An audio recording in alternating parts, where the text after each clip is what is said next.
Good Tuesday afternoon. Thanks for joining us on KARE 11 News Now. I'm Chris Harabsky. New accusations this morning alleging GOP gubernatorial candidate Mike Lindell violated campaign laws. It comes just 1 week before Minnesotans head to the polls for the primaries. Lindell is accused of throwing out these free pillows during a 4th of July parade in Delano. A complaint says the pillows cost $35, which is above the limit for campaign giveaways here in Minnesota. In a statement, Lindell tells us that the complaint has the facts wrong, saying these pillows that were handed out cost just $4.90 a piece. He says his team, quote, dotted their I's and crossed their T's, end quote. And this afternoon, we're live in our nation's capital where senators just advanced Acting Attorney General Todd Blanche's nomination for the Attorney General to move on to the full Senate. Two Republican holdouts now promising to vote for him after he rescinded President Trump's anti-weaponization fund. The fund was supposed to be for people claiming the Justice Department victimized them, but critics worried that it would go to people involved in the January 6th Capitol riots and others that the president deemed as political victims. Those two Republicans who were holding up Todd Blanche's nomination admit President Trump could still use legal loopholes to revive his anti-weaponization fund later. Today, St. Paul residents are getting one last chance to weigh in on the city's plan for homeless encampments. Crews are expected to clear out the city's largest encampment tomorrow. The last public hearing a few weeks ago went on for 2 hours. Both in-person and written statements indicate this plan is not popular with people in St. Paul. The city wants to start here, which is Pig's Eye Park. There we go. This is Pig's Eye Park, and that is to start tomorrow. Clearing it means evicting more than 100 people who currently call it home. Mayor Kare says the goal is to address short-term needs while the city figures out more permanent solutions. Those against dispersing the unhoused people fear doing so could jeopardize the relationships outreach organizations have steadily built. You know, where they're at right now, people can go there and help them get that trust, and then they can get the help that they need because so many systems have failed them. And so the trust is huge. We also spoke to folks at one of the city's larger homeless shelters. They say they're preparing to take more people in tomorrow, but they only have about 25 open beds at any given time. So they're working on an overflow plan with extra cots. New today, a long-closed prison in western Minnesota is becoming an Immigration and Customs Enforcement detention center. ICE just signed a deal to use the Prairie Correctional Facility. It's in Appleton, Minnesota, for 5 years. Talks to reopen that prison as an ICE detention center got mixed reaction earlier this year. Some of the community wanted different alternatives to immigrant detention. Others supported reopening the prison for local economic gains. Developing right now, Todd Barnett says he is leaving his role as interim Minneapolis Community Safety Commissioner after this year. The city council has denied his reappointment twice. Some council members say they've been disappointed with his leadership. In an internal email obtained by KARE 11, Barnett said he hasn't decided what's next and is still committed to serving until a replacement is found. Cyber attacks on more than 30 Minnesota water systems didn't end with our borders. This weekend, we learned that we are one of at least 7 states hit by similar attacks. And while the president and our governor have argued about who's responsible, we wanted to know what's happening to prevent them from happening again. Here's Kent Erdahl. Beneath Metro State's new main building, we have this physical water rig. If I open up this one, Professor Faisal Kaleem, you can see inside. Gave us a crash course. We have the PLCs over here. On a longtime cybersecurity threat that just bubbled to the surface. This basically has one PLC. These are the same type of PLCs, or programmable logic controllers, that impacted water systems in 7 states recently, including more than 30 Minnesota communities last week. So that's the little computer that controls the pump. Yes. And that's what they hacked into. That's what that was the one that they hacked into in our water attacks. and they were actually able to take it over. Though federal and state agencies have spent the past week alerting water systems to the attacks, the EPA has been warning of a cybersecurity threat involving the same technology since finding alarming vulnerabilities in over 70% of the systems inspected, dating back to 2023. Most of them are using default credentials, which also is a major issue because the default credentials, you search online right now, you will be able to find out what is a username and password for a particular PLC. So essentially when they installed that, they never created their own Most of password.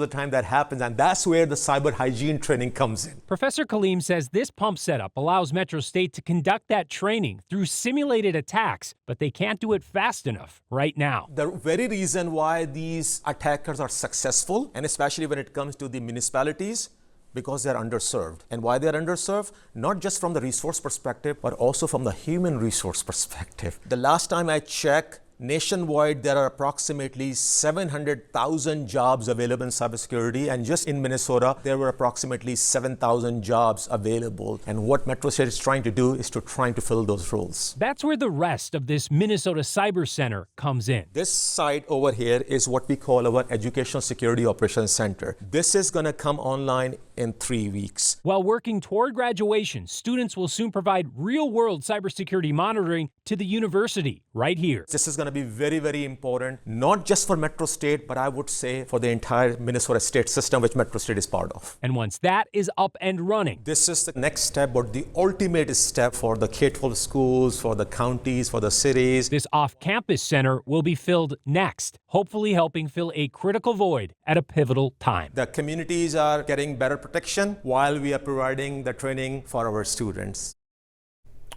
Kent Erdahl reporting there. To be clear, once that student-run operations center opens, it won't be free, but it will make cybersecurity monitoring much more affordable and accessible. Professor Kaleem says they've already spoken to the city of St. Paul and Ramsey County, but he says the biggest benefit will be to help local governments and schools with much smaller budgets. Developing right now, a teenager's fighting for their life after falling 200 feet at an abandoned grain elevator in South Minneapolis. Police say it happened Monday night at the old checkerboard grain elevator. Investigators believe a group of teens were trespassing on the property when one of them fell into the building, landing on a platform. Fire crews were called in to the rescue the teen with a ladder truck. They're currently being treated at Hennepin Healthcare. Got new images into our newsroom this morning of the devastating tornado damage that hit the Fox cities over in Wisconsin. Take a look at your screen right now. So these are before and after satellite pictures of Menasha. Look at this here. This is Menasha, Wisconsin. It's right by Appleton, just south of Appleton, right at the north end of Lake Winnebago there, about a half an hour, 45 minutes south of Green Bay. Just over a week ago, an EF3 tornado tore through the city with winds upwards of 140 miles an hour. And you can see just how badly it destroyed certain neighborhoods, schools, and businesses, and that's just the view from above. Thankfully, though, get this, no deaths, no serious injuries have been reported. Right now, a man is in court for allegedly starting one of the most devastating wildfires this year, raging in Spokane, Washington. The sheriff's office says deputies arrested the man for first-degree arson. Investigators believe that he sparked the Old Trails fire, which has burned more than 3,500 acres and hundreds of homes and businesses. There are 3 fires burning, forcing nearly 65,000 people out of their homes. No injuries or deaths have been confirmed, but the sheriff's office says 14 people are unaccounted for. And 3 weeks have passed since the BWCA had to close because of unprecedented fires in the Superior National Forest in northern Minnesota. But in the days since, the work 24/7 has been to contain and reopen that area safely. Today, more entry points into the Boundary Waters are opening to visitors, but while the firefighters are keeping most of the flames at bay, a recent uptick in fire activity shows the fight is far from over. Here's Gordon Severson.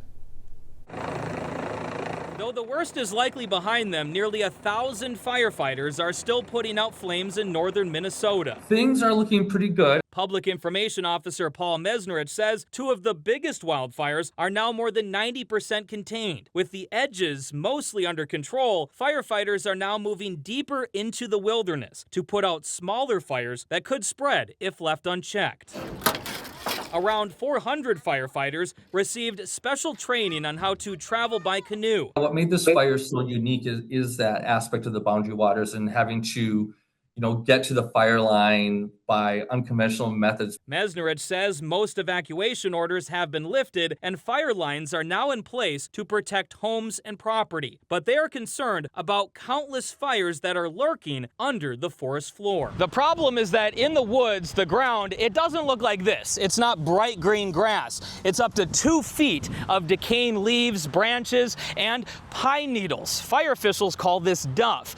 And the fires that are burning underneath this stuff, they can smolder for weeks, if not months. And with the right conditions, they can grow and spread. It's just an incredibly challenging environment. Drew Stroberg with the Superior National Forest says some areas are safe, which is why this Wednesday they are moving into Phase 5 of their reopening of the boundary waters. That's when nearly 70% of the entry points will be back open. And Stroberg says fire projections suggest those entry points will likely stay open for the rest of the season. The remaining 30%, however, will not be open until next year. And that's mostly because we had campsites in there that were just totally burned up. Stroberg says they have strict quotas that will make it difficult for campers in those entry points to find another spot to get into the boundary waters. So he is encouraging anyone who has a reservation they don't plan to use to please cancel so they can get in as many canoeing groups as possible with the few remaining weeks they have left. The economy up here is taking a huge hit. July and August is when most of these businesses, we make 90+% of their income. Again, the areas that are open, they're open. We want people to come up and enjoy the boundary waters. Gordon Severson, Kare 11 News. Stick with us. We got more news and more weather coming up after the break.